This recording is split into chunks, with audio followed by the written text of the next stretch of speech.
KSRTC Pathanapuram യൂണിറ്റിൽ 2024 April 29-30 തീയതികളിലായി അനധികൃതമായി ഡ്യൂട്ടിക്ക് ഹാജരാകാതിരുന്ന ജീവനക്കാർക്കെതിരെയാണ് നടപടി സ്വീകരിച്ചത്. ഇതിന്റെ ഭാഗമായി 10 സ്ഥിര വിഭാഗം ഡ്രൈവർമാരെ സ്ഥലം മാറ്റുകയും 4 താൽക്കാലിക വിഭാഗം ഡ്രൈവർമാരെ സർവീസിൽ നിന്നും മാറ്റി നിർത്തുകയും ചെയ്തു. വിജിലൻസ് മദ്യപിച്ച് ജോലിക്കെത്തുന്നവരെ പിടികൂടാൻ എത്തിയതറിഞ്ഞാണ് ജീവനക്കാർ അവധിയെടുത്തത്.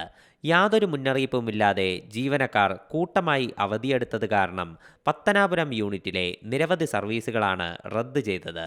ഇതിലൂടെ ദിവസവും KSRTC ആശ്രയിക്കുന്ന നൂറുകണക്കിന് യാത്രക്കാർ ബാധിക്കപ്പെട്ടു.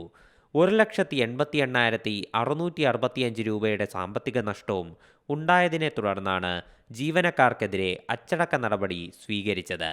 ഒരു വിഭാഗം ജീവനക്കാരുടെ ഇത്തരത്തിലുള്ള നിരുത്തരവാദിത്തപരമായ രീതികൾ ഒരു തരത്തിലും അനുവദിക്കാൻ കഴിയില്ലെന്നും ഇത്തരക്കാർക്കെതിരെ ശക്തമായ നടപടികൾ തുടർന്നുമുണ്ടാകുമെന്നും ഗതാഗത മന്ത്രി ഗണേഷ് കുമാർ MLAയുടെ ഓഫീസിൽ നിന്നും അറിയിച്ചു. സി മലയാളം ന്യൂസ്, കൊല്ലം. പുതിയ വാർത്തകളും വിശേഷങ്ങളും ഇനി വിരൽ തുമ്പിൽ. എല്ലാ ഡിജിറ്റൽ പ്ലാറ്റ്ഫോമുകളിലും ഇപ്പോൾ സി മലയാളം ന്യൂസ് ലഭ്യം.